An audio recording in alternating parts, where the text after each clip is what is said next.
So far in the adventure of English, we've traced the story of the language through its first 1,000 years, from the 5th century to its great flowering at the time of Shakespeare.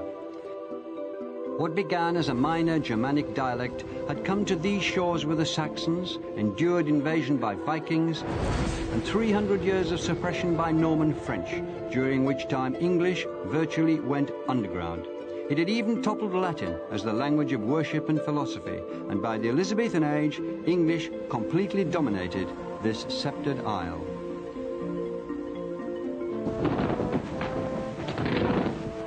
But now, the English language was about to leave Britain. In the next 4 programs, we'll tell the story of the way in which English became Britain's greatest export, some would say gift, to the modern world, and how it became a global language. We shall see how English travelled to India, where it encountered scores of other more ancient languages, including Sanskrit, which did much to mother our own tongue. Yet even at the end of our imperial rule in the mid-20th century, English remains in India as a major unifying tongue. We'll follow it to the West Indies, where new English dialects have been spawned, as rich and vigorous as the native ones used by Thomas Hardy and D.H. Lawrence. And to Australia, where once exiled English now reaches back to influence the youth of the mother country. But first to the New World, where 17th century Puritan English stubbornly beat off opposition from native tongues and rival European powers to become the language of what was to grow into the greatest country on earth, America.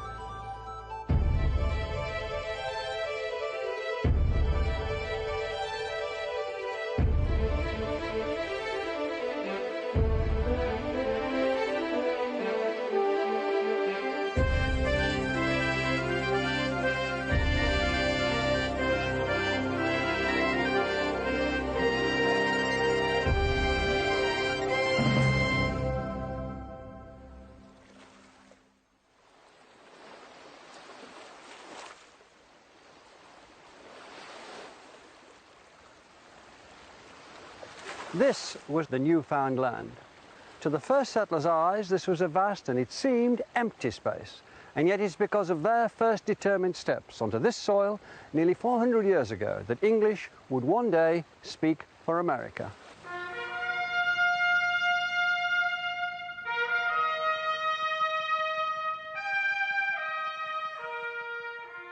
This is Plymouth Rock. It's literally the foundation stone of modern America. For this is the very spot where the Pilgrim Fathers landed in New England in November 1620. They came on the Mayflower. They were religious separatists, and they were here to create a new community where they could worship as they wished. They bound themselves to an oath, the Mayflower Compact, swearing to found a colony for the glory of God and the advancement of the Christian faith. They were, above all, people who lived by the word of God in English. They came from a hard-line Puritan religious tradition which had been persecuted and reviled. They'd been tortured and murdered for their faith in an English language Bible. And to them, that Bible, that language, meant life itself. They weren't the first people on the continent. Native Americans had been here for 30,000 years, and the woods and the plains rang with the sounds of hundreds of their languages. When the Pilgrim Fathers looked around them, instead of a new Eden, they saw what they described as a hideous and desolate wilderness, full of threat and danger. And for the season it was winter, and they that know the winters of that country know them to be sharp and violent, and subject to cruel and fierce storms.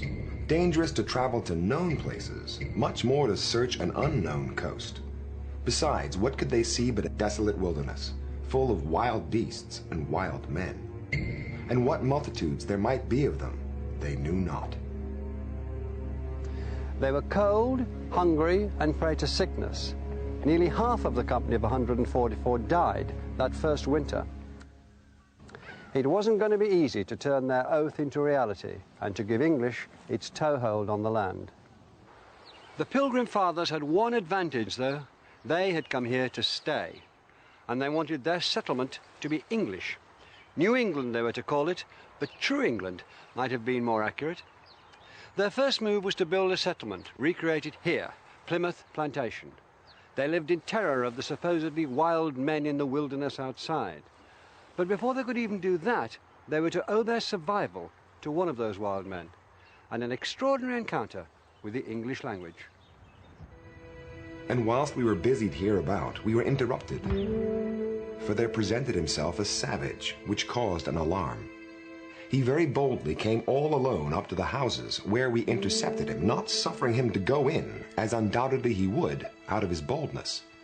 He saluted us in English, and bade us welcome. So, welcome was the first word spoken by a native that the Pilgrim Fathers understood.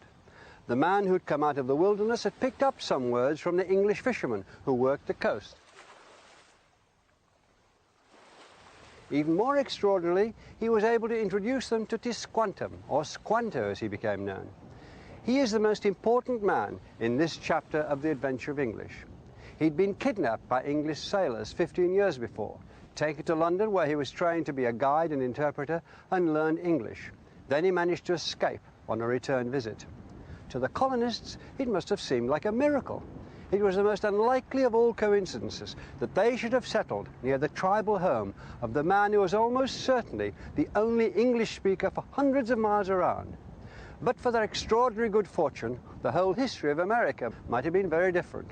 For Squanto saved the colony, and who knows, gave America the English language. Squanto taught the settlers how to farm the unfamiliar land, and he got them through that terrible first New England winter. It's almost certain that without him, sickness and hunger would have wiped out the settlers.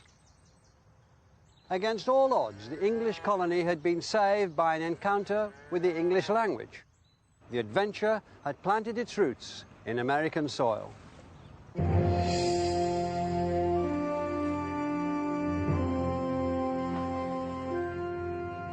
The settlers had a new country, full of new places and geographical features, new animals and plants.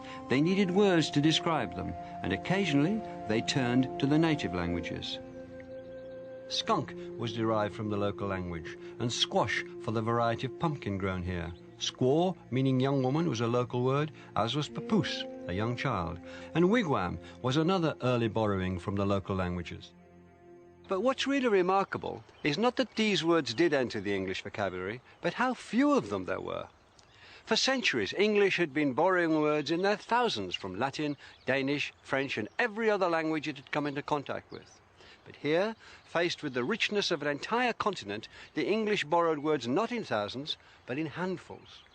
The writings of the Founding Fathers here run to thousands of pages, but contain less than a dozen borrowed Indian words. So why are there so few?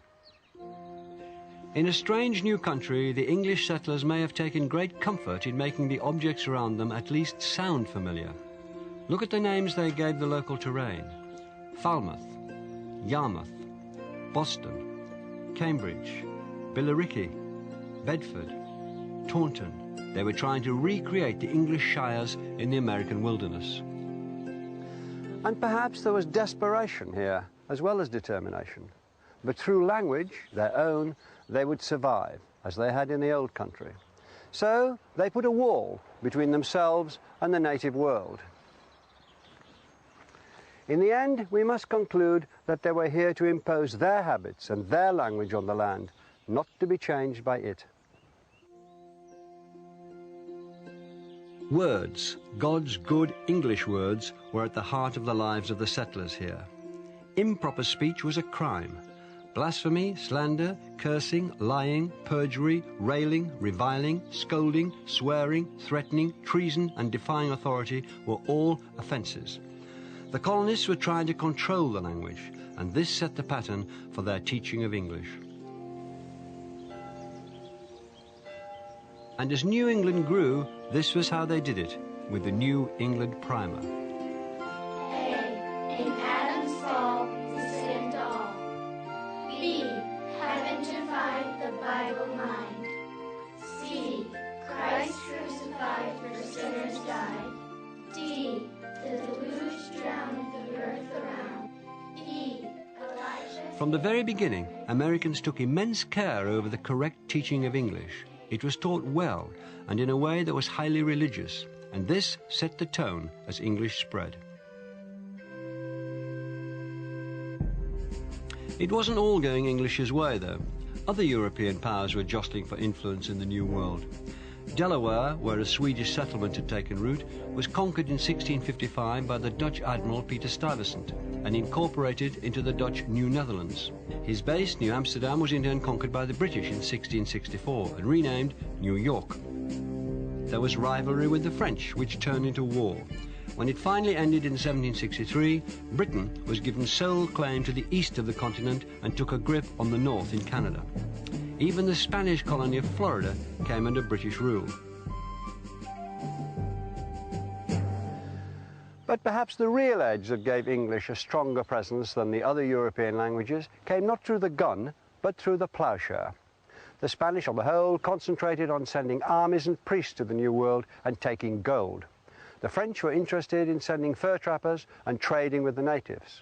It was only the English who continued the spirit of the Pilgrim Fathers and came to stay. Persistence and sheer weight of numbers eventually ensured that English, not Spanish, Dutch or French, would be the language heard from the Atlantic coast to the Appalachian Mountains. But as English spread, it also started to develop a character of its own, to drift away from the language spoken in England. There was already the beginnings of the tomato-tomato problem. In some cases, meaning shifted. The English shop had become an American store. Lumber meant rubbish in the old country. To Americans, lumber was, and still is, cut timber. And haul came to mean to transport in a vehicle, not, as in England, to move by force. American English was also developing its own sound. The first settlers had come from various parts of England, each with its own regional accent. But no single accent dominated. As they talked to each other, the variety very quickly became a blend. To this day, there's only a tiny variation in accents across America compared to Britain, and the further west you go, the more true that becomes. By the middle of the 18th century, the absence of regional pronunciations and dialect words was being noted approvingly by upper-class British visitors, who regarded all such variations as vulgar. In 1764, Lord Gordon wrote, "The propriety of language here surprised me much. The English tongue being spoken by all ranks in a degree of purity and perfection surpassing any but the polite part of London." It's a sentiment that would be repeated again and again, that the Americans didn't just speak good English, they spoke it better than the English themselves.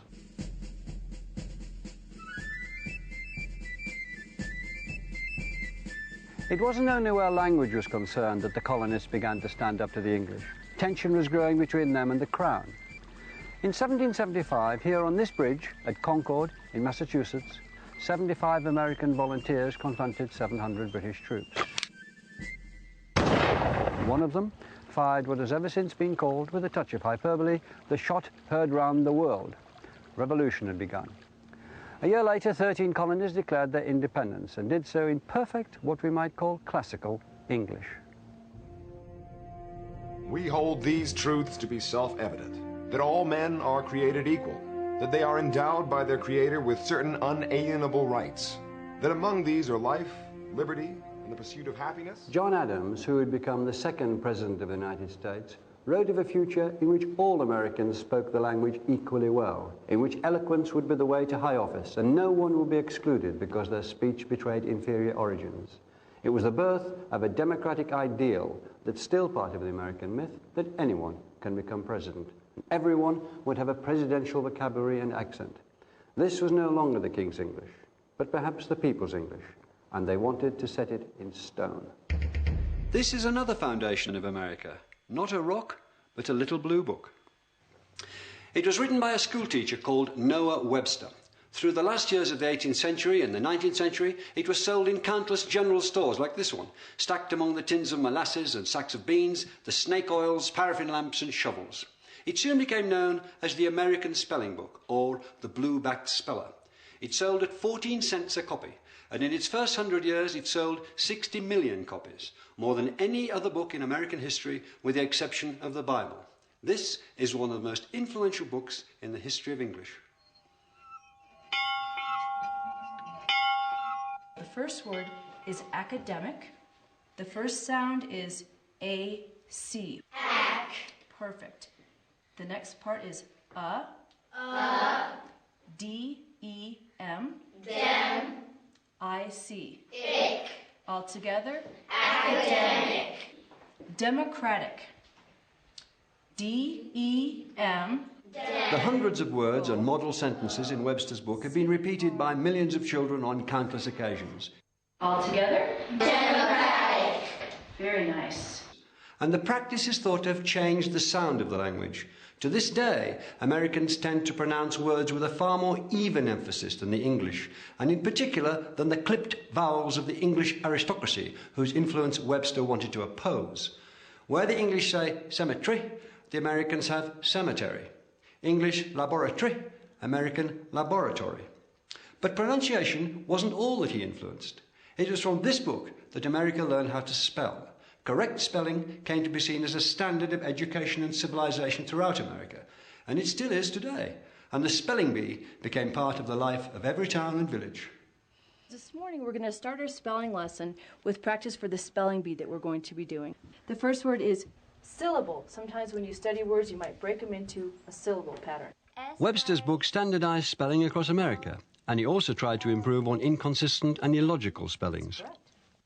The next word is democracy. D-E-M-O-C-R-Y.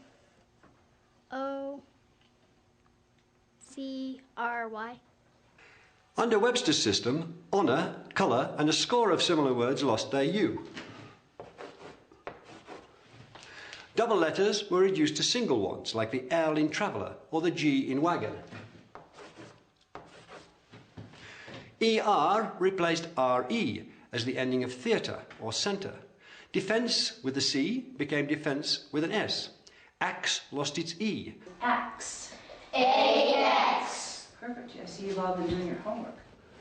England had made the language, but America had begun to claim its future. By the 1820s, East Coast America was presenting itself confidently as the guardian of English, beating off vulgarity and fashion. There was even a cheeky motion proposed in the House of Representatives to invite the sons of the English aristocracy to come to America to learn how to speak properly.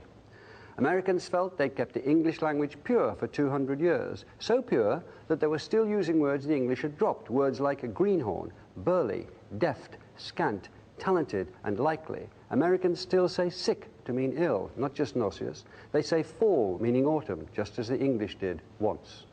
And when Americans say I guess, they're using a form of words that would have been familiar to Chaucer, I guess. And they denied that they were changing the language. When Webster published his groundbreaking American dictionary in 1828, he claimed that this, contained less than 50 terms that were new to the country. Here was America claiming to preserve English in all its past glories, to have erected a barrier against change and corruption. But they could no more exclude these natural developments in the language than the first colonists could hide behind their stockade from the world beyond. John Adams had predicted that America would drive the English language into a great future. His vision was prophetic. But the language would be very different from the measured East Coast tones that Adams had known. American English was going west and going wild.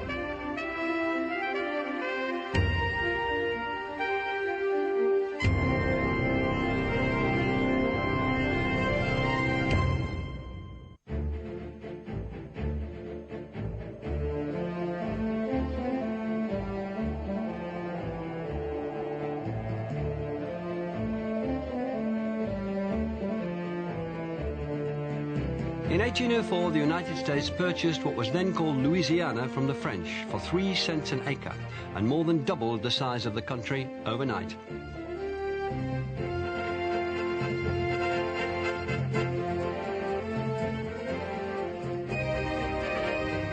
And these lands were nothing less than the whole American heartland, the great plains and prairies drained by the Mississippi River and its tributaries like the Missouri, Ohio, and Tennessee. It stretched all the way from New Orleans in the south to the Rocky Mountains and what is today the Canadian border in the north.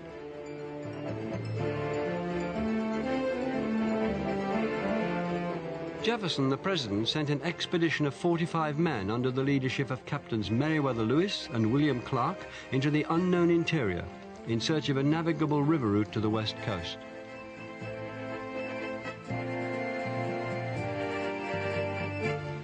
Lewis and Clark's expedition became one of the epic journeys in the history of exploration. It started here in St. Louis, on the great junction where the Mississippi and the Missouri rivers come together. Lewis and Clark were army-trained frontiersmen, backwoods specialists, and because Jefferson insisted on daily journals being kept, their expedition was recorded not in the Puritan language of faith, nor in Webster's urbane prose, but in the practical language of the frontier. And this is crucial, because it marks the beginning not only of the opening of the continent, but of the decline of the East Coast grip on American English.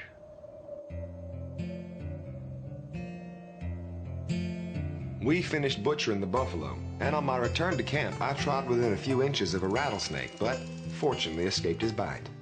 We also passed another creek and a very bad rapid which reached quite across the river. A female elk and its fawn swum down through the waves which ran very high, hence the name of Elk Rapids, which we instantly gave this place. Opposite to these rapids there is a high bluff, and a little above on the larboard, a small cottonwood bottom in which we found sufficient timber for our fires and encampment. These are words peculiar to America, or in a peculiarly American use. In England, a creek is a tidal inlet. In America, it's broadened its meaning to cover all manner of streams. Adjectives turn into nouns, rapid into rapids. And bluff was coined here to describe flat cliffs. Rattlesnake was another of those descriptive combinations of English words, as was cottonwood. And elk is one of the words imported from England and applied to a different beast. Buffalo, though, had been an English word for over 2 centuries, imported from a Portuguese book about China. Lewis and Clark's journals include not Webster's 50 words peculiar to America, but over 2,000 of them. Most are names of objects, a great catalogue of flora and fauna and man-made items that were new to English eyes. Words like hickory, hominy, maize, moccasin, moose, opossum, pecan, persimmon, toboggan are derived from native languages, as well as more obscure words like kinnikinnick, a mixture of leaves for smoking, pemmican, a preserved mixture of meat, fat and berries, and tamarack, a kind of larch.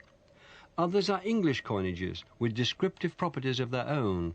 The whippoorwill, a bird named by the sound of its call, or the mockingbird, a name inspired by its habit of imitating other birds' songs.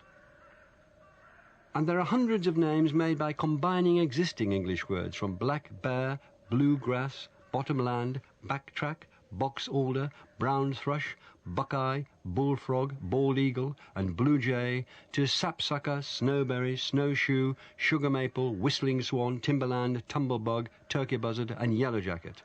But this was just the beginning.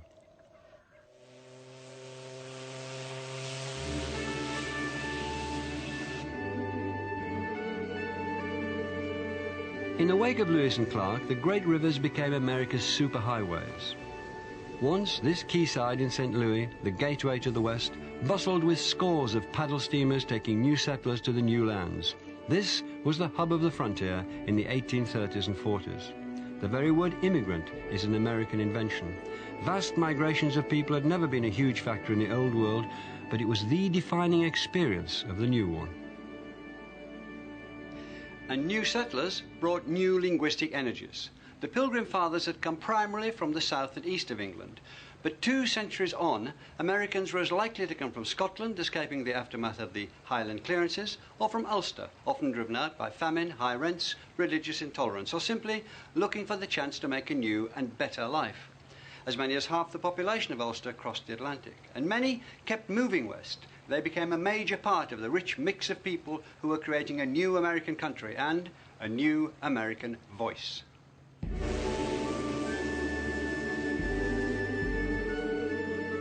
Scots and Irish brought new words and expressions to America. The Scottish verb schoon, meaning to skim over water, took to the sea as a new type of ship, the schooner. The Irish donated the word cabin to name the typical frontier dwelling. They also brought dead, as in dead straight, and the similar use of plumb and right came to America through use by both Scots and Irish, as did the habit of sticking an A on the front of verbs like a-going. The old French presence, too, is apparent everywhere along the Mississippi. It's there in the place names, from New Orleans, Baton Rouge, and Lafayette in the south, to St. Louis, Cape Girardeau, and Belleville further north, and towns ending in the French suffix "ville" are everywhere. Edwardsville, Greenville, Jacksonville, Clarksville. The French gave us the name of one of the great Western institutions, the hotel. America took a word the French had given to a grand private house or a municipal building and turned it into the name of a new invention, a palace for all the people, far grander in ambition than the inns and taverns that offered rest to travellers in England. And their clients were businessmen. In 18th century England, merchants had been described as businessmen, but now the word took on its modern American meaning, the mover and shaker in the worlds of finance and expansion and opportunity.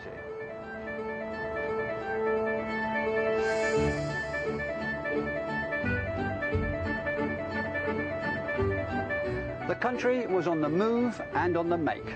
The river teemed with poor migrants, rednecks, who got their name from the way their necks were burnt by the sun as they bent to work in the fields.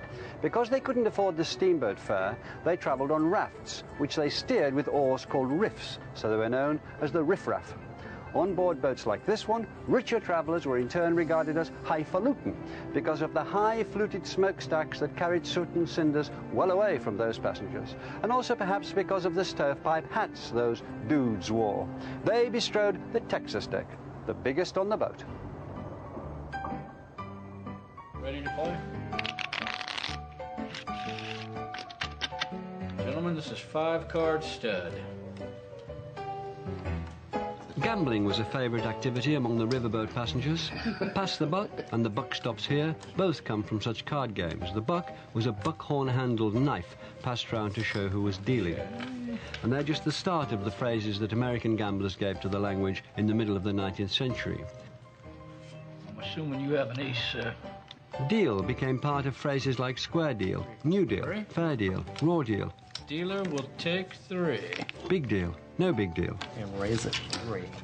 I'll raise your bid, you bet, put up or shut up, and I'll call your bluff were all first heard around the card table. I'll call you. You have an ace up your sleeve, so you up the ante. Someone throws in his hand, but you keep a poker face. Now the chips are down, but the cards are stacked against you. Someone plays a wild card and scoops the jackpot. They're kings. Nice. Cheers. Gambling and drinking spread across the West, no surprise there. This was a very different frontier from the original one at Plymouth, and nothing added more slang words and phrases to the language than alcohol. Barroom and saloon both entered the language, soon followed by bartender and set 'em up. Measures like a snifter, a jigger, and a finger all came from the bars of America. And bootlegging comes from the practice of hiding a flat bottle of whiskey in the leg of a boot to be sold illegally to the natives. And there were literally hundreds of terms for drunk. Even before the Revolution, Benjamin Franklin listed 229 of them, minted in America, including, he's casting up his accounts, his head is full of bees, he sees the bears, he's cherry merry, he's womble-cropped, he's halfway to Concord, he's ate a toad and a half for breakfast, he's grotable, he's globular, he's loose in the hills, he's intoxicated, he's juicy, he clips the King's English, he sees 2 moons, he's nip-topsical, he's oiled, he's like a rat in trouble, he's double-tongued, he's trammelled, he's got the Indian vapours, he's out of the way, he's very weary. Teetotal was another word that came into the language from the Irish settlers, along with speakeasy, shillelagh and smithereens, yes indeedy and no siree, and later of course came on the wagon.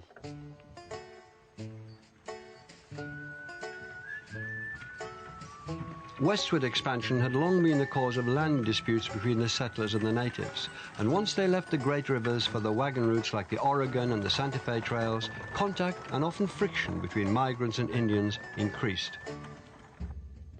Many of the Indian words that had already come into English reflected this antagonism. Scalp, a good old English noun, had become a far more threatening verb as early as 1693. Tomahawk was another early addition to the language. So were warpath, war whoop, war dance, and long knives, an Indian word for white man, and firewater, the term they gave to alcohol.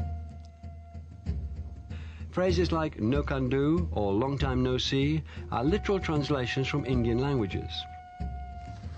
The word brave to describe Indian warriors was certainly inherited from the French, and buck, slang for $1, derives from buckskin, the standard unit of trade between Europeans and Indians. Conflict with the natives was just one of the hazards faced by the people who went west. Every one of them had an epic journey to tell of the hardships imposed by distance and the weather. Every one had carved a new life out of a landscape made on a scale unknown in Europe. They chose new American heroes for themselves, through whose stories they could distill their own experiences, and they chose them and told tales about them on a grand scale. The most famous of all straddled the gap between fact and fiction, Davy Crockett. He was, as we know from the song, born on a mountaintop in Tennessee. He was the son of a veteran of the Revolution. He became a congressman, famous for his plain speaking, and he died defending the Alamo in Texas in 1836. He was as American as they came, and he became a legend, the king of the wild frontier, the hero of a series of paper-bound books telling exaggerated stories about him.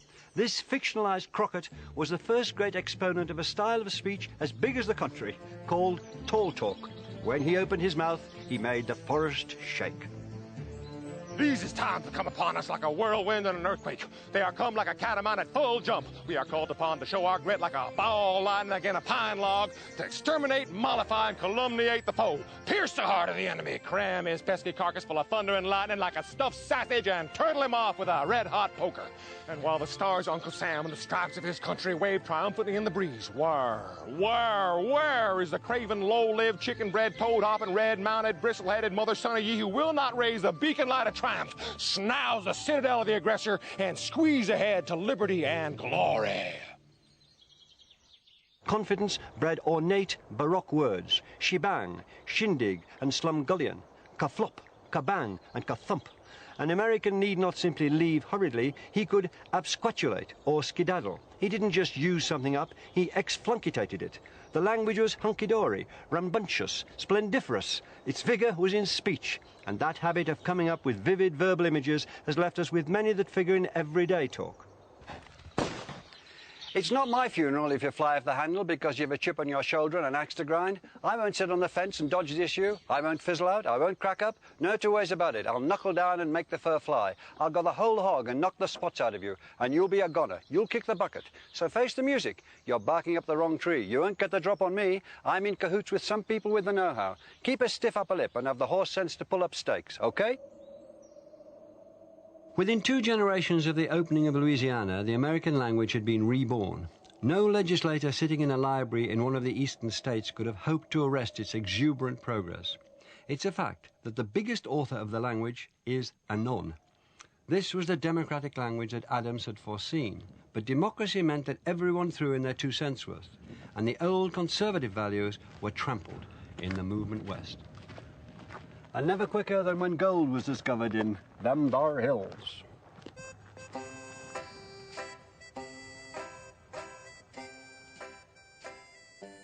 Gold fever brought tens of thousands of people from the eastern states, and their letters home were loaded with new words. Prospector was one. They wrote about how they'd staked their claim, about how they hoped that gold dust would pan out of the water that they were sieving, or they would strike it lucky or strike it rich and produce a bonanza, which came from the Spanish word for fair weather. And for the first time, a surefire investment became known colloquially as a gold mine.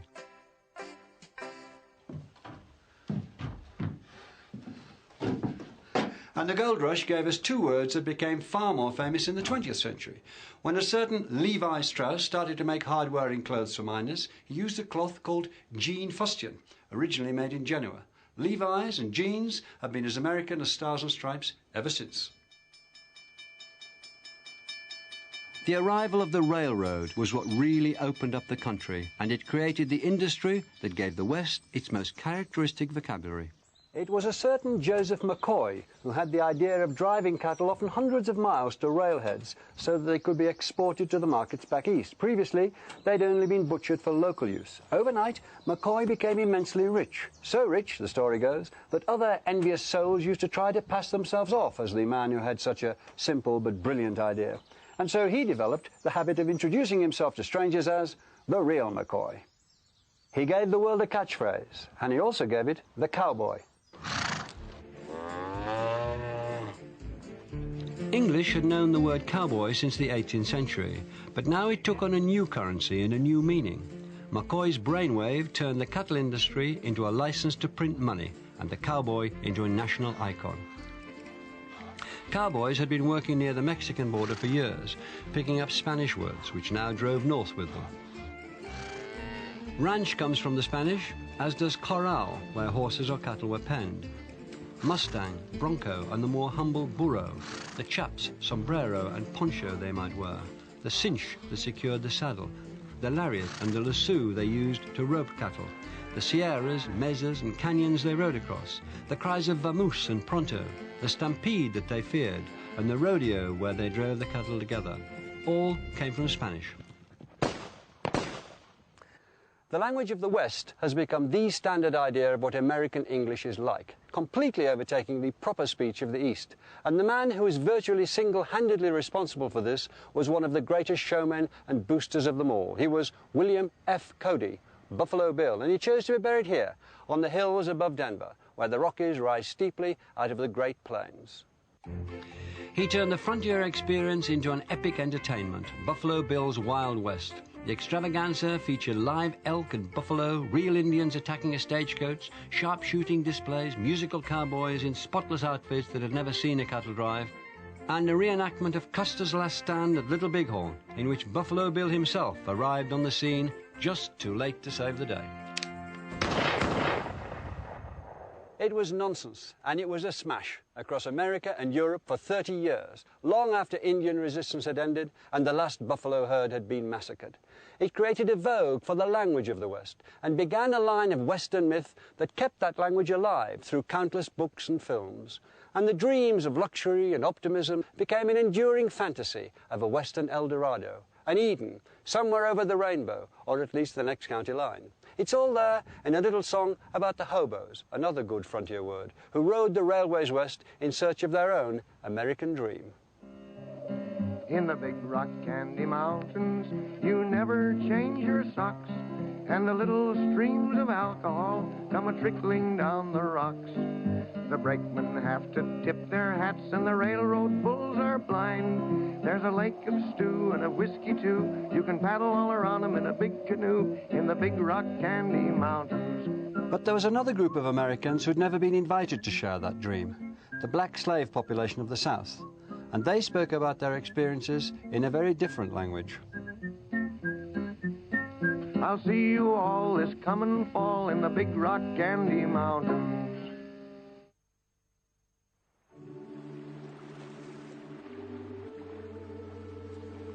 This is Sullivan's Island, a little patch of land in Charleston Harbor off the coast of South Carolina. It was the first taste of America for hundreds of thousands of immigrants in the 18th and 19th centuries. But the immigrants who came through here hadn't chosen the American dream of a better life. They had been sold into slavery. Sullivan's Island was a holding pen for imported slaves. Between half and two-thirds of them entered America here before being sold on mainly to work on the cotton plantations. There's no Statue of Liberty here, just this plaque, erected in 1999 to commemorate their arrival. They came here from the countries of West Africa and from plantations in the Caribbean. Slaves who spoke different languages were put together on the same sea voyage here to stop them plotting together to seize control of the ship. So on ship and on shore, there was a great babel of languages. The slaves had to find a tongue in which to talk to one another and to their masters. It was English, but English very heavily influenced by African ways of talking. Then you all get home and put his board and get it all stuff in the sack. Yes, next thing you know, the man to knock on the door. Yes, sir. So you just been out in the creek just now? Yes, sir. Just come up the creek, sir. Yeah. I tell you, you take the gullah out of your face, and the only thing you have a spot of tea. The language these people are talking is Gullah, which has survived as a distinct variety of English here around the South Carolina islands. This fella come here and walk up on the bank and say, what are you doing up on that bank there? And he said, don't you notice it's thought by many people to be the closest we can get to the kind of language that would have been spoken by the slaves in the 18th and early 19th centuries, and that this is the origin of modern Afro-American vernacular. After John get off about 50 feet off, and John look over there. Yeah. And he go on his boat, and he look, his boat done sank down. He start hollering, "Hey, help, help!" John said, "I ain't rough yet." We put together varying African words along with Elizabethan English and came out with something that sounded like a this year when Hona the Yeti we to talk like a this. So sometimes people think maybe it's English, then they go, but not quite. There were Igbos, Mandinkas, Malinkes, Yorubas, Golas, Gidzi, Afik, Mende that were all kidnapped, captured, and then isolated together on these islands during enslavement. Once the slaves reached the plantations, they lived in cabins like these beside the main house. Here, many words that came into Gullah from African languages have found their way into standard English. Words such as banana, which comes from a Wolof language spoken in Senegal, and voodoo, traceable to an African word for spirit in the language spoken by the Yoruba people. Other African words which have entered standard English include the animals, zebra, gorilla and chimpanzee, the musical terms samba, mambo, banjo and bongo, and the food and plant names guba, meaning peanut, yam and gumbo, meaning okra. African compound words were translated, giving English terms like badmouse. And nitty-gritty originated as a term for the grit that accumulated in the bilges of slave ships. As well as vocabulary, Gullah employs some grammatical features that differ from standard English. If someone say, "Hana going for do that," I be done do them. Okay? So they're asking, "Are you going to do it?" I already did it. And I did it a long time ago, essentially, is what you're saying. I be done do them. I done do that. You see? So if you hear somebody say, "I done do that," that means they did it and they did it a long time ago. And why are you asking me? Oh, again, basically. So it's a lot more going into it. So if someone said, "Well, Hana going over there," Hana done yet, they say, "You going over there." I be done yet that. But it done do that too. But I been going there, but they ain't be did it. Why Hana ain't be did it? When I be did it, Hana ain't be did it. You see? So it's like, well, you were going over there. Yeah, I already went there. But when I went, you weren't there. But I was there. But you're right. I wasn't there when you were there. Phrases like these have a rich and economical expressiveness. In other ways, Gullah and other Black Englishes have stripped down their grammar. They drop verbs like is, use don't where standard English says doesn't, and omit the apostrophe and s that standard English uses as a sign of ownership. This kind of simplification is common when languages meet and emerge as a new hybrid. It's exactly what happened when Saxons and Danes dealt with each other in England in the 9th century and changed English grammar forever. But in this case, the changes were mistakenly taken by many white observers as evidence that black speakers just hadn't got the intelligence to speak the language properly, that they were simply trying and failing to copy white speech. In fact, they were adding to the language. Now listen here, you know some people say they're your friend and thing, but they ain't always your friend. Like that bird rabbit, that boy know he ain't nothing to him. You hear what I say? That cutter was slow motion and that bird rabbit just as slick as him want to beat. But black speakers had their own tradition of performances that showed just how flexible and expressive their language was. They told stories, and they're still told today. And now Hong Tong come, roof, roof, roof, roof. And oh, I tell you, Brer Rabbit, he'll take off and lickety split. Brer Rabbit is a direct descendant of animal tricksters who feature in African folklore. I say, Brer Rabbit, you to tell the truth about Cutter? He say, yes, sir, ma'am. I say, you lie, ting, ain't no truth in you. Ain't no truth in you, no way. But folktales weren't the only thing that fueled dreams of freedom. With English, the slaves had learned Christianity. White society thought it would teach obedience. The Bible became as central to the lives of the slaves as it had been to the first settlers in New England. But the message they found in it wasn't obedience, it was liberty. Once again, the Bible in English became the book of freedom. Yeah, Jesus calling. Who now want for God? Yeah, Jesus calling. Whoa. Who now want for God? And he's calling for the sinner. Who now want for God? Oh, children, who now beg for get ready. Jesus be coming back. Who now want for God?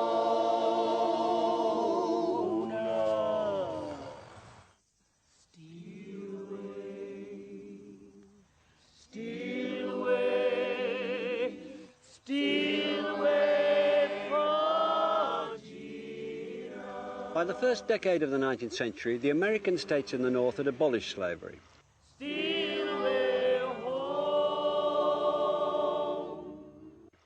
blacks of the South sang Steal Away or One More River to Cross or Bound for Canaan Land, they were introducing new words and sounds into the language, and they were also singing not just about the next world, but about this one, about the hope of escaping to the north and to freedom. The chains of slavery were rusting, and on the 12th of April 1861, in the early hours of the morning, shots were fired at Fort Sumter in Charleston Harbor, just behind me. This was the start of the American Civil War, which the North, of course, was to win. 4 years later, Confederate forces abandoned Charleston. The Union Army marched in unopposed. They freed the slaves. Glory, glory, hallelujah. The promise in the language of their spirituals had come good for the black people of Charleston. Glory, glory. The American Civil War gave us the phrase, hold the fort. And the first people to hear anything on the grapevine were in the southern states, where army telegraph lines strung in the trees became so knotted that they were said to look like grapevines. Oh, you got to ask the Lord's forgiveness. There was plenty of resistance to the new order. The Ku Klux Klan, who apparently derived their name from the Greek word kuklos, meaning circle, were formed in the aftermath of the war. They gave English the word bulldozer, originally a bull dose, meaning a dose large enough for a bull. It was a dose of whipping, and it was administered to black people, often fatally. Words like bulldoze are a savage reminder that the end of the war didn't bring the end of segregation and prejudice. In theory, blacks and their language were now free to mix with whites, but in practice, it was only in the 20th century that the mixing of vocabularies really began, that, just like in the plantation houses, white speakers started to ape black speech, and cool was born. And that's a story for a later program. Even after the Civil War, very few white people treated black language with any interest or respect. One who did was a man who'd grown up on the Mississippi and was fascinated by all of its talk, black and white. Luckily for us, he was a genius. When he made writing his profession, he chose as his pen name a call that he'd heard the riverboatmen use to sound a depth of 2 fathoms, Mark Twain. And the river runs through Twain's greatest book, The Adventures of Huckleberry Finn. It's set in the years before the Civil War, and it's the story of a young boy who escapes what he disdainfully calls the civilizing influence of his Aunt Sally. Huck takes to the river on a raft in the company of an escaped slave called Jim. In his introduction, Twain told his readers that he'd taken great pains to capture the different dialects of the river. A southerner talks music, he once wrote, and when he'd Huck Finn describe life on the river, he found its melody. It's lovely to live on a raft. We had the sky up there all speckled with stars, and we used to lay on our backs and look up at them and discuss about whether they was made or only just happened. Jim allowed that they was made, but I allowed that they happened. I judged it would have took too long to make so many. Jim said the moon could have laid 'em. Well, that looked kind of reasonable, so I didn't say nothing against it, because I seen a frog lay most as many. We used to watch the stars that fell, too, see 'em streak down. Jim allowed that they got spoiled and was hove out of the nest. This is a new voice in the American record, that of the common man and the frontier. English has come a long way from the sober and sacred language that the Puritans had first brought to New England. It has changed its sound, and it has changed its character. Words were no longer solely vehicles for God's truth.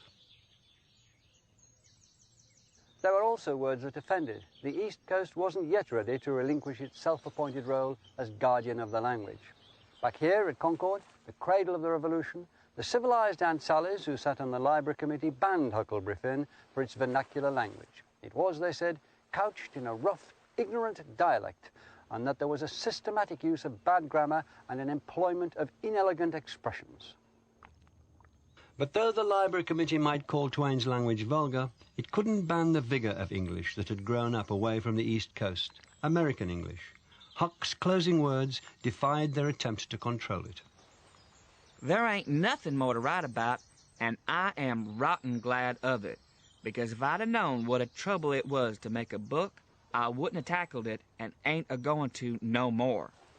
But I reckon I got a light out for the territory ahead of the rest, 'cause Aunt Sally, she's gonna adopt me and civilize me, and I can't stand it. I've been there before.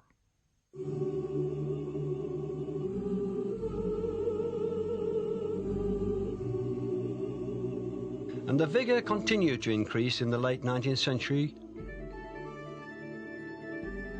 New waves of immigrants flooded into America. Germans, Italians, Greeks, Russians, Jews, from all across Europe they came to a land that promised to give a new home to the tired, poor, huddled masses, longing to breathe free.